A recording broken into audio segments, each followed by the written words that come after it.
Good afternoon, everyone. We're going to wait about 30 seconds or so to let folks continue to trickle in, and then we will start the webinar.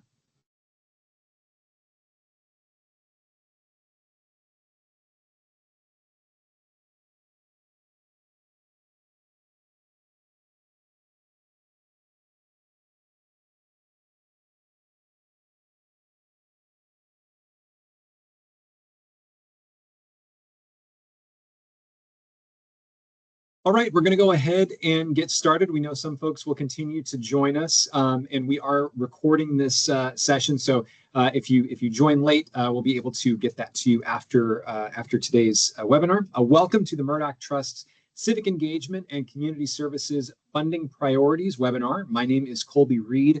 I'm the Vice President of External Affairs and Strategy here at the Trust, and I am here today with Rudy Carrasco, who is the Vice President for Civic Engagement and Community Services, or what we call CECS for short.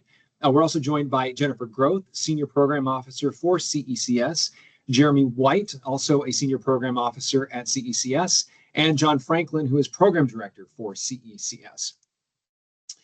We have a few brief housekeeping items before we get going. First, we do have live captions available for today's session. To turn those on, please click the three dots near the More on the top of your screen, and then click Language and Speech, and then Show Live Captions. Today's session focuses on current funding priorities and eligibility guidelines for strategic project grants within our CECS focus area ahead of the submission window that opens on March 9th. We'll cover strategic projects only, that's capital, equipment, and technology, and program and staff. We will not be covering Murdoch Trust programs or initiatives. If you haven't had a chance to watch our general grant making updates webinar that was on March 2nd, we highly encourage that you check that out as well. Our Chief Program and Impact Officer, Pauline Fong, walks through some general eligibility updates, adjustments to our submission windows, and important context on why we're focusing our funding priorities. To give you just a bit of background, in our last submission window, we received more than triple our historic average number of LOIs. We wish that we could fund every nonprofit that applies, but our funding capacity simply doesn't allow for that. What we can do is make sure that nonprofits have clarity from the start about what they're eligible to apply for, which is why we're focusing our funding priorities and offering these webinars, as well as additional resources on our website. We're also working hard to share resources and tools that can be useful to a broad range of nonprofits, not just those that we are able to fund. We'll include the general grant making recording and those resources in a follow-up email shortly after today's session. Brief overview of our agenda today. The CECS team will present on priorities and eligibility. We'll address some pre-submitted questions that we got during registration. Then we will open things up for some live Q&A based on the amount of time that we have left. As we're going, please submit your questions in the Q&A box throughout. We will get to as many of those as we possibly can. With that, CECS team, I'm going to turn things over to you. Great. Thank you, Colby, and welcome everyone. Before we get too deep into the content, I want to first thank everyone that's on this Zoom and who might be watching the recording. We know that there are executive directors, board members, volunteers, and staff on this webinar. From everyone at the Murdoch Trust, we want to thank you for all the ways you're working to help people and to strengthen your communities. Next, I'd like to give a high-level overview of this area of the Trust's work. CECS connects back to our mission and vision. Our mission is to build capacity in nonprofits, driving innovative and sustainable outcomes across the Pacific Northwest. Our vision is human flourishing for the common good. In CECS, we have three aspirations.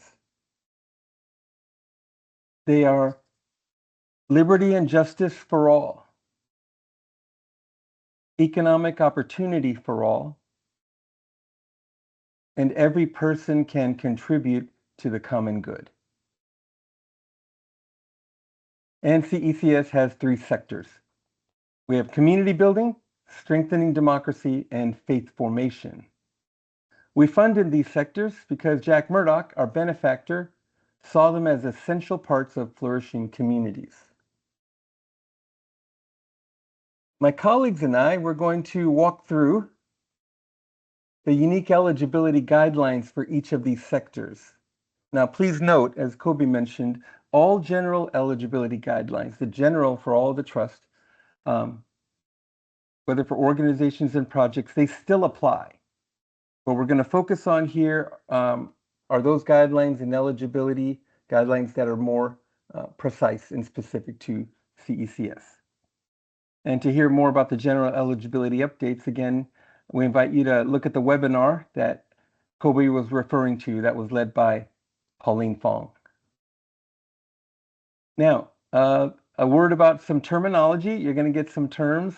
Hopefully there's not too many acronyms in there. It can be a lot to track. But what we want to clarify is this. You're going to see these, whether on slides or even on pages at the Trust website. If we say something is on pause, that means it's temporarily on hold while we refine our strategy and conduct further research to determine eligibility. If we say something is deprioritized, it means that it is not actively funded at this time. And if something is ineligible, it's just not eligible for funding, and a letter of inquiry would not be considered. You'll also see a summary of how we break down our focus areas across these three sectors. And then within each of those sectors, you'll see quite a few subsectors. We share this simply so you understand how we organize things on the back end, and, how we're working in the kitchen, how we're trying to make things really clear and good. And again, so you understand the language that we're using through this presentation. So without further ado, I'm going to turn it over to my colleague Jennifer to walk us through community building. Thanks so much, Rudy. It's a pleasure to be here today. As you can see on this slide, community building covers a number of different types of organizations. So we're going to run through this for you today. The first thing I want to say is that for those who have partnered with Murdoch Trust in the past, I just want to make sure and note that there have been some recent changes that I'm going to cover today. And that's kind of what we're trying to highlight in this meeting. First, I want to take a look at the first two bullets because they're sort of overarching guidelines for the whole sector and all the subsectors that follow. First of all, the trust prioritizes organizations and projects that demonstrate a clear path to transformation or stability for individuals and families. And also, we focus on projects and organizations that have upstream solutions towards community vitality. The second sort of overarching principle here is that we are focused on nonprofits that have multi-site, regional, or statewide reach. Examples include nonprofit collaborations and collaboratives, intermediary organizations that support other smaller nonprofits, and affiliate associations. So in terms of more specific subsectors, I'm going to run through these really quick with you. Housing security. Right now, the trust is interested in emergency shelter, transitional housing, and permanent supportive housing. That includes individualized wraparound services. So projects that create or support affordable housing are not eligible. Under food security, we are interested in upstream food systems development and individualized wraparound services that include access to food.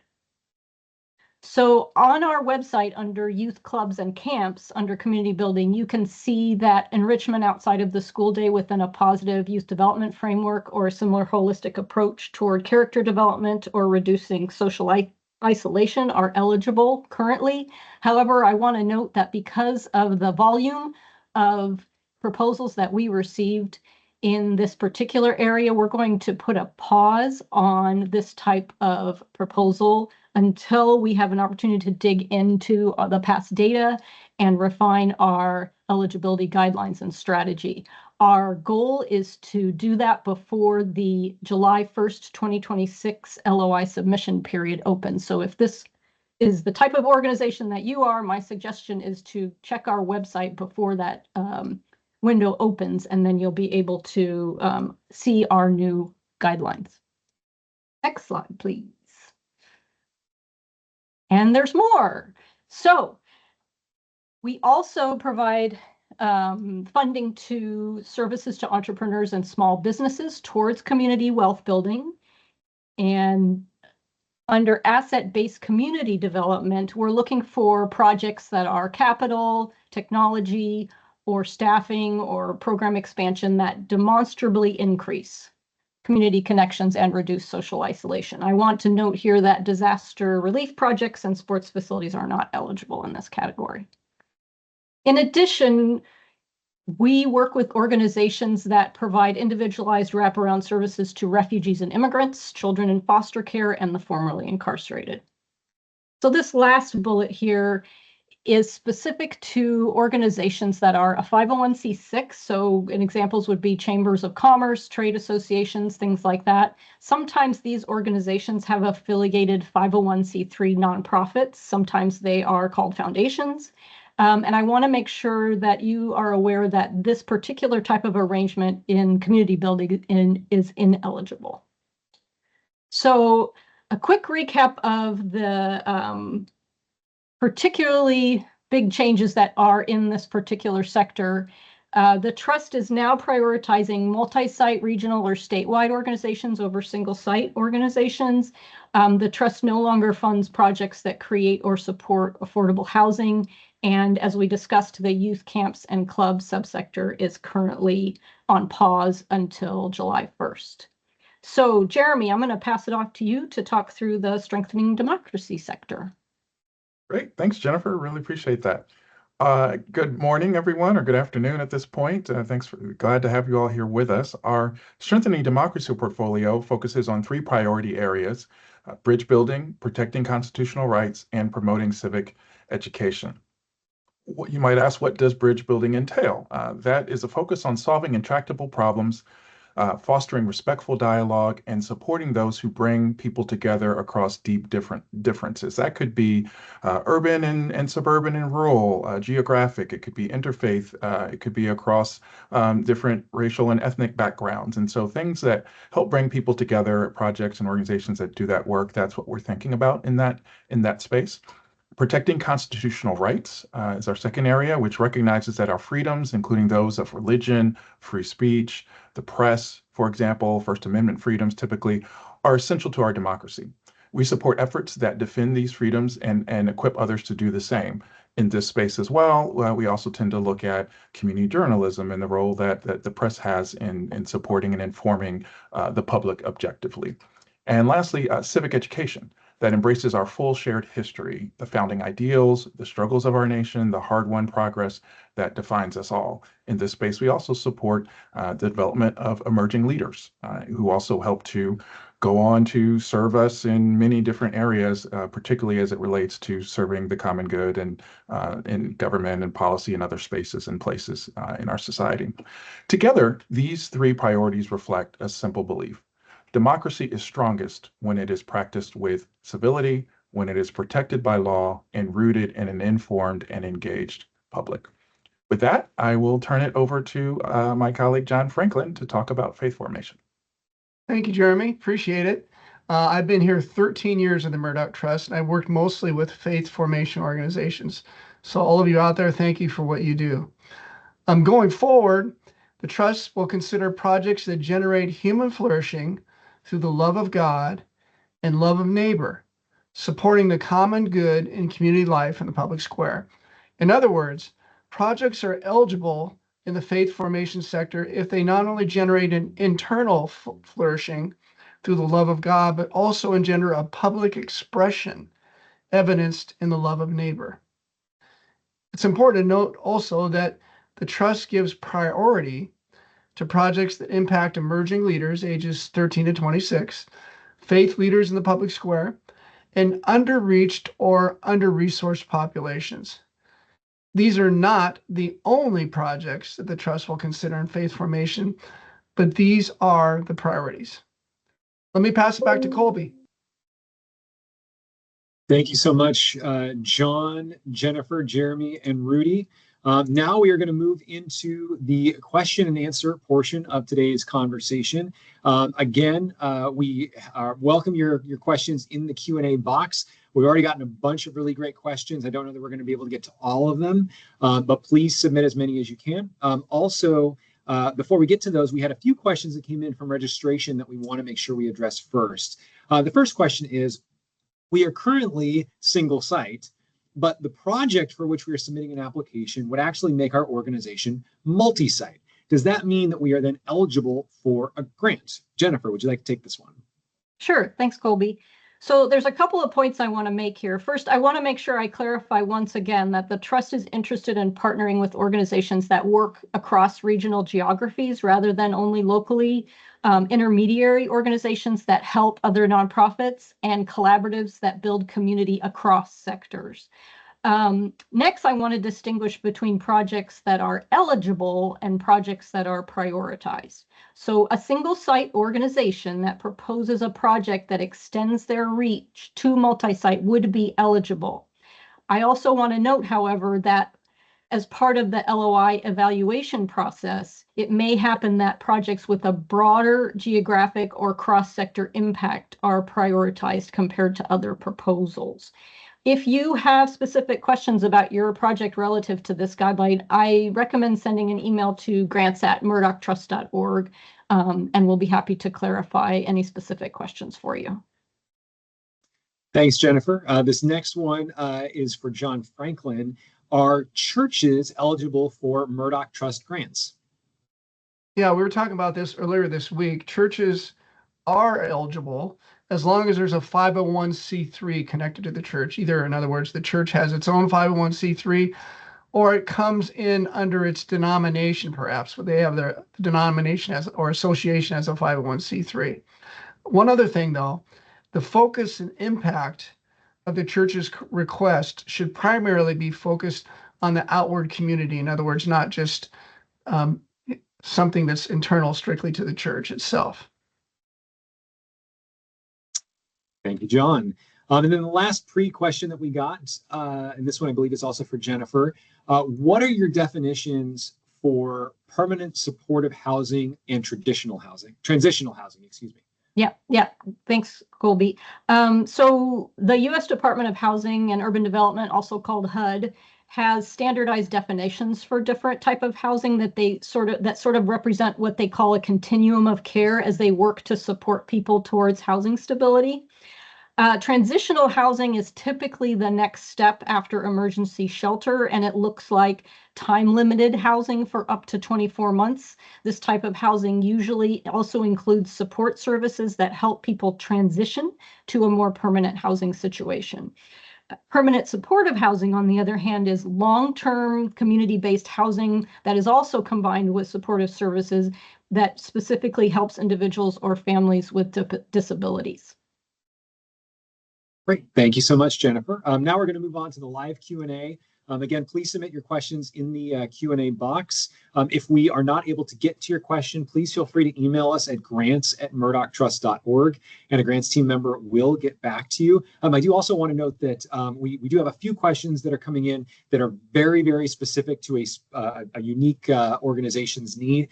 We may not be able to get to all of those, so if you have a specific question about your organization, it's best to send that to grants@murdochtrust.org. We're going to start with another housing question. This one comes in from Francesca. Can you talk a little bit more about the reasoning and the thinking behind making ineligible affordable housing from the community buildings housing security priority? Is that decision indefinite? And is there another area of funding that affordable housing organizations might be able to fit within for future applications? Yeah, no, we've been getting a lot of those questions, and I appreciate the opportunity to clarify. So the reason that we decided to focus on the earlier stages of the continuum of care is we felt like that was the place where we could be the most impactful in helping individuals and families move towards stability. We understand that the important role that affordable housing plays in the housing landscape, but also felt like there was a lot of attention paid to public policy in that regard, and that there were more gaps in funding in the earlier stages. In terms of whether it's temporary or permanent, I think that For now, because of the volume that we're seeing, we can assume that for the foreseeable future, we have narrowed our focus to the earlier stages of the continuum, but I would never say never. And I think affordable housing organizations, the ones that I've seen that may have a path forward to funding, also do permanent supportive housing or have a mix of the whole continuum of care as part of their organizational structure, and they don't just focus on affordable housing. Thank you, Jennifer. And just to add on to that, Pauline actually spoke about this a little bit in the webinar earlier this week.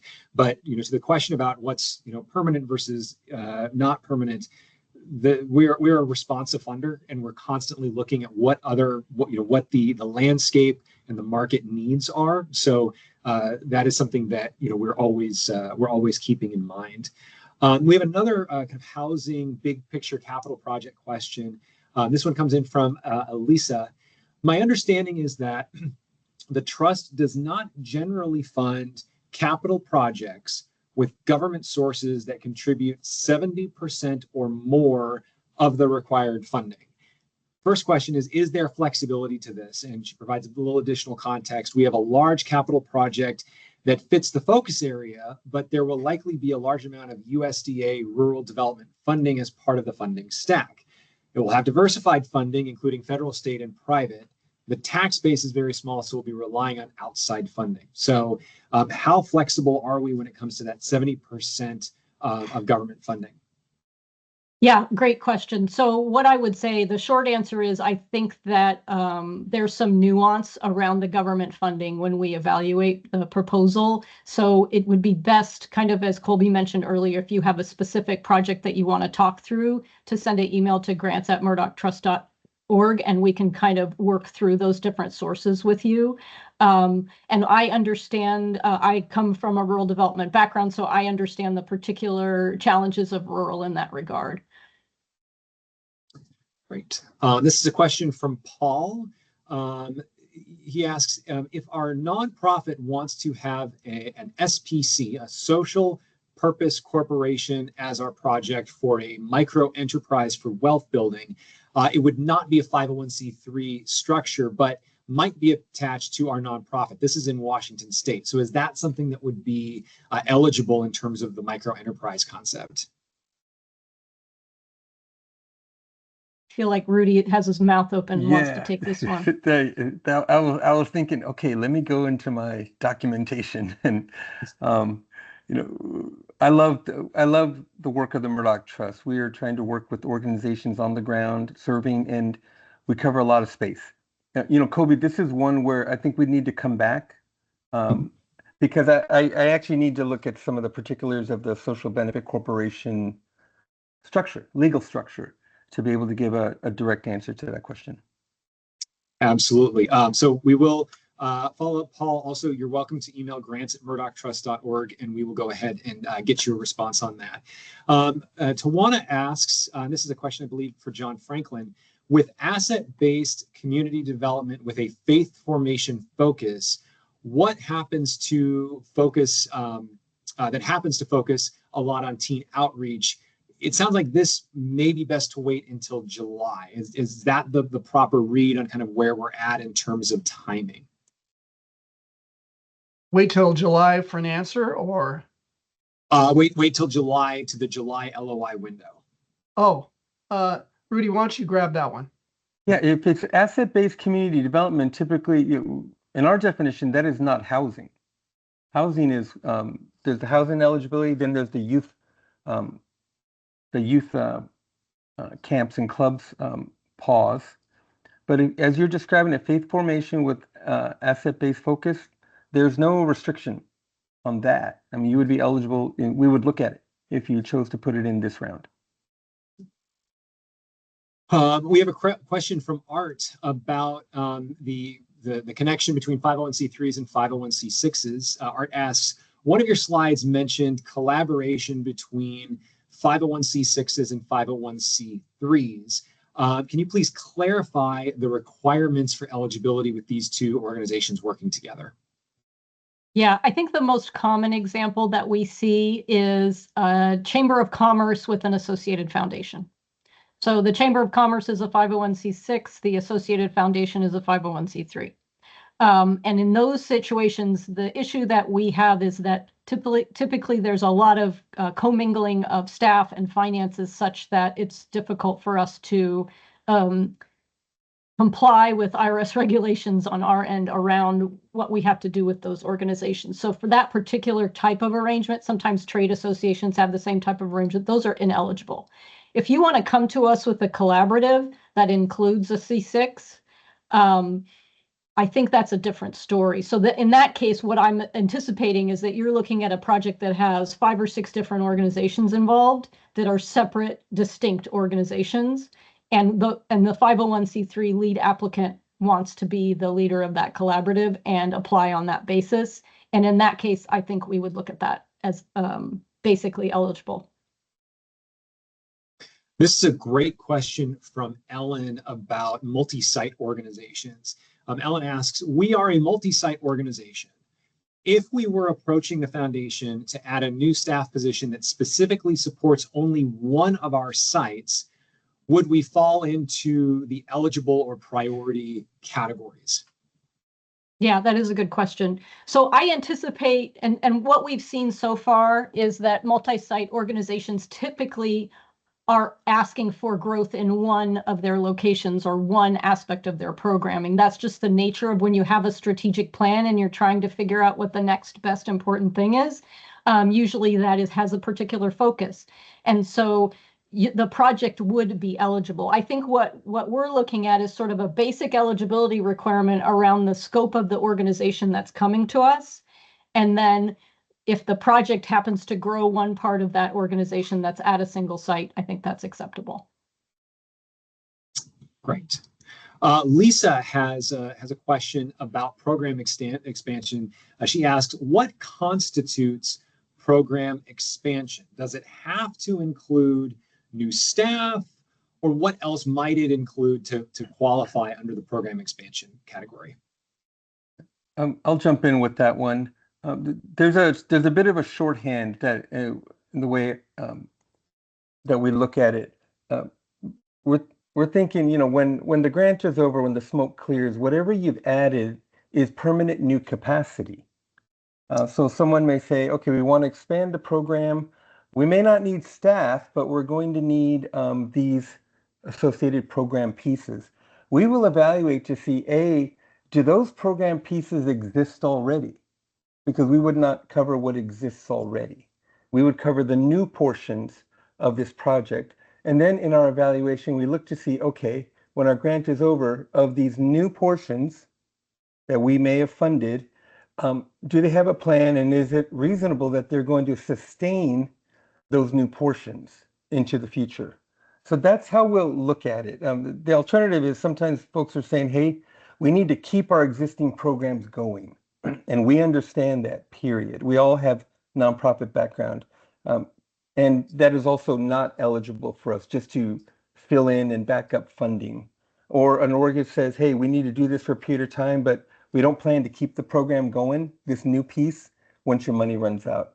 We wouldn't do that. We're looking to, how can we help your organization get stronger? How can we help in particular with core infrastructure? That is really something we think about a lot. And not just because we're interested in that, we've actually seen over 50 years of grant making. Our experience looking at grants when they've ended and evaluating them is seeing that, wow, helping organizations to establish their core infrastructure is an excellent way to help them build capacity to serve their communities. John Franklin, this is a question for you, and I'm thrilled we got this because I think it's a great clarifying point. This question comes from Stephanie. Stephanie writes, my organization is a Jewish organization. Would we be able to qualify within the faith formation sector? Yes, absolutely. We just recently, this past year, funded a few different Jewish organizations, but the key thing is that it's faith-based. That's what we fund, faith-based organizations. So that includes a number of faith traditions, but each project will be considered on its own merit. Okay, we're getting a lot of questions coming in. This is a question from Trell. Would like a little bit of clarification. Trell asks, please clarify, a food security initiative for residents of affordable housing across a region is eligible owner of the property and if the owner of the property and the project sponsor is a 501c3. Is that correct? So again, say that again, Colby. I'm sorry. I think I need to hear that again. Absolutely. So the question is, okay, if the owner of the property and the project sponsor is a 501c3, would a food security initiative for residents of affordable housing across the region, would that be eligible? I think the question is because it's tied to affordable housing, is that then eligible? Yeah, so we are interested in supporting individualized wraparound services for people who are struggling, including, so we do fund food banks, we do fund food security initiatives. The end client is a resident of affordable housing. That's probably not an uncommon scenario, and so that would be eligible. What we are not doing is supporting projects and organizations that create or build affordable housing. So I think that is an interesting question. I think if the food security program was affiliated with an affordable housing organization, that might get a little complicated, but I'm happy if you want to reach out on the email later to kind of talk this through in further detail. Okay. Austin asks a really great kind of overarching question. Austin asks if we can discuss upstream solutions, specifically defining what that is and what success looks like and kind of what we're looking for there. Yeah, I'm happy to jump in there. I feel like I give my colleagues a break here. They've been answering a lot of questions. So upstream solutions, right? We're looking at root causes and what is causing a particular issue. And so if that's education, are there ways in which we are helping young people to have positive youth development and have academic success that staves off, if they're first generation college graduates, things like that staves off returning, continuing cycles of poverty and things like that. And so how are we able to create an innovative, hopefully as well, upstream solution that I always think of it as not just a stream, and of course we're in salmon season in the region, but also just turning off the faucet. Is there a way that we can sort of turn off the faucet instead of pouring water out of the sink? And what are the ways that we get to those root causes to create innovative solutions to address issues so that in a generation, or if it's a longitudinal services that you do, or in a few years, you're either no longer addressing those issues or you're addressing them in a manner that is reduced because you've targeted something that mitigates some of the issues that we're facing in the current climate. Got a great question from Robin asking about board giving kind of at a broad level. Robin asks, can you provide a bit more detail on the role of board giving, including time, talent, treasure, if we were pursuing a grant seeking a fundraising or a development staff role? Rudy, you're nodding. Do you want to take that one? I was nodding because we have John Franklin on our team. Well, I mean, I'd be glad to jump in on that. I mean, board giving is important, but I do also know that different organizations have different values that they place on it, particularly if they are working in a situation where they're having some of their constituents actually on the board, and it's just not possible to have 100% board giving. So, but we do consider board giving to be part of the board member's job, and 100% is a lot of times what we talk about, but again, that just does not always happen. With development related projects, board giving probably is even a little bit more important because generally board members are going to partner with the development director and going out and meeting with folks in the community. So yeah, I mean, I think if you want to know what it looks like out there in terms of the context, I would say that most organizations have board members that give at an ability that others don't have because they're, again, board giving and the wealth of the board is not the only priority by any means. Quick clarifying question from Tricia, who is asking about deadlines for LOIs. That is available on our website. We also get into that in the grant making webinar with Pauline from earlier this week. What I can also share is that the next batch of LOIs opens for existing grantees, organizations that have a relationship with the trust in the last 4 years, on March 9th, and organizations that are new to the trust on March 16th. Michelle has a question about community journalism. Do you have any examples of how a nonprofit public broadcaster has been funded under that funding category? Great question. We, as you know, we've gone through, or you may have seen on our website, we've gone through a series of developing strategy in this space. And so this is new. We have had in the past some organizations that we have supported in the public broadcasting space. As we look at it with community journalism, we've thought more about print media and how folks get their information in an objective fashion, particularly since we're seeing such a really across the sector, so also in public broadcasting for sure, and PBS and OPB and other places and spaces have been threatened in the federal landscape. And so we're continuing to think through that approach, as well as thinking through what it looks like to support print journalism across our five state region. And so while we've done some limited support of some public broadcasting stations in the past, and a lot of the funding and grants that we've made are available on our website, we're thinking more broadly now as we look at print journalism and what that looks like to sustain and maybe even put a little bit of a boost into the arm of the print journalism sector.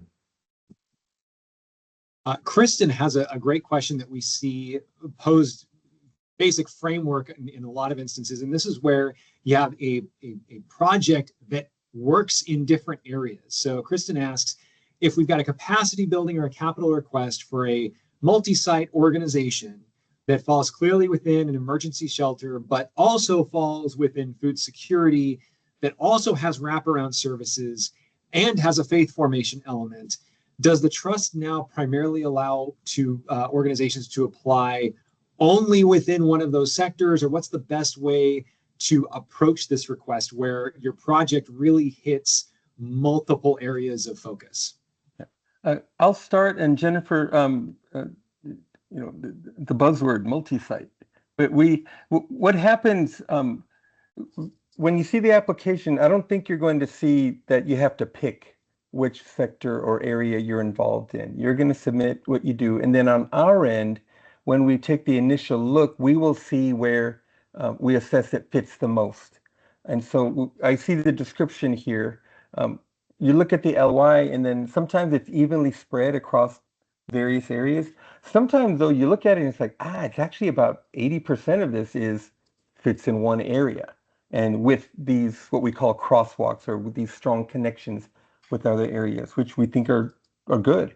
So, but then it's only at the stage after you've submitted that we would then direct it to the area where it seems to fit best. Yeah, I think that covers it. The only thing I might add that sometimes we get a question about is whether these are finite buckets of money. In other words, there's only so much money in community building, there's only so much money in faith formation, and we don't operate that way. So just know that your proposal will be reviewed on its merits, and if it has like particular connections to a lot of different areas of focus, that to me is a plus. We're getting close to time, so we're going to try and get 3 or 4 more questions in here before we wrap things up. A quick clarifying question from Frederick that I think is a great one. Frederick asked how we define the Pacific Northwest area. Would Boise be considered part of the Pacific Northwest? And Frederick, the Murdoch Trust serves 5 states: Alaska, Idaho, Montana, Oregon, and Washington. So if your organization's within one of those states, you are within the service area. Carol has a question about faith formation. She asks, could you please define public square with reference to prioritizing faith leaders in the public square? And also, how do you define underreached or under-resourced populations in the context of faith formation? Well, public square would be just, could be the political arena, it could be business arena, it could be the Christian faith, the faith community. Just depends on the context. And and Sorry, what was the second part of that question? It was, how do you define underreached or Oh, sure. under-resourced Thank you. populations? Yeah, underreached would be a population that there's just not a lot of nonprofit work or not a lot of work period that's going on to reach that portion of our culture. And so well, I'm just making this up, but it could be like a rural kids oftentimes don't have the opportunities that kids growing up in the city have. So that might be an example of underreached. Under-resourced would just be a population that doesn't have the opportunity because of their resources to do things that others do or access help. So we really want to prioritize that as well, because that's where a lot of help is needed in particular.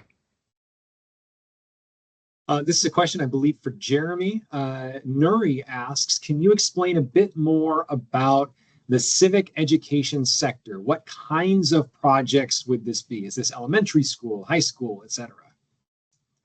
I think it's inclusive of all of those levels. There are some organizations that do work in various spaces that support broad civic-based education. Of course, we're in the America 250th celebration, and so you'll see a lot of support for this type of work around curriculum, around our history. So very broad-based. We see a lot of that work done also in the collegiate level, and also in support of organizations that are supporting educators who are providing that education to students K through 12. Okay, and I think we've got time for one last question here. This is a question from Mary. If we didn't get to your question, please email us, grants@murdochtrust.org. We're happy to get you an answer. But Mary asks if we can clarify what makes a project specifically a collaborative project versus a regular project that maybe just has partnerships and collaboration baked in. That's a good question. I think that what we're trying to do here is get people to think out. I am reluctant to use the word silos because it's a little overused at this point, but we're trying to get people to think outside their silos. And there's a variety of different ways we can do that. I defer to my colleagues here, but I have no problem with an existing partnership that's coming to us with a proposal. I don't think that, but I also agree that we are looking for people who are looking to form those collaboratives as well. So I think either one of those approaches would be projects that we would be interested in.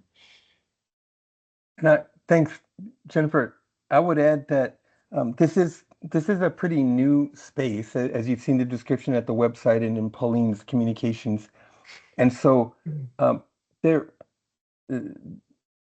it's a little bit remains to be seen as we begin to look at projects. But typically we're looking at an easy category to think about is when there is a problem that is either so big or so untouched, so needed, and it really looks like it's not going to be possible for a single org or even a single org working with its partners to address it. It doesn't mean you have to have a big scale project that's going to hit 10 million people, but we look around and we see things that are just intractable, and it's going to have to take a very different approach. And so that's what we're aware of. We hear about things all the time, a lot of things that frankly are not eligible according to our guidelines. So and we'd be happy, as we've said, if you send a note to Grants@ to request further clarification, we'd be happy to talk with you about that. We want to get it right. We're not sitting here saying, we've got money, come and get it, and somebody convince us. We're with you. I mean that. We're with you, caring about people, caring about communities, the Pacific Northwest, trying to find the best solutions that are going to help. And we don't know everything. We don't get it all right. So this has been a fantastic discussion, and yeah, we're looking forward to what collaborative thinking and visioning is out there. Great. And on that note, thank you so much, Rudy. Thank you, Jennifer, Jeremy, and John as well. Again, if we did not get to your question, please email us, grants@murdochtrust.org. A Grants team member will get back to you. A few important reminders as we wrap things up. Within a few days, you'll receive a follow-up email from us that will include the recording of today's session, the link to that general grant-making session with Pauline Fong from earlier this week, as well as a list of helpful resources for nonprofits, and a link to a brief post-webinar survey Really would appreciate if you complete that survey. Your feedback helps us improve these sessions and make sure that we're providing the information you need in the most helpful way possible. So really want to hear your voice on that. With that, we want to thank you again for joining us. And most of all, thank you for the ways that you support our Pacific Northwest region through the critical work that you're doing in civic engagement and community services. Thanks so much and have a great day, everyone. Thank you.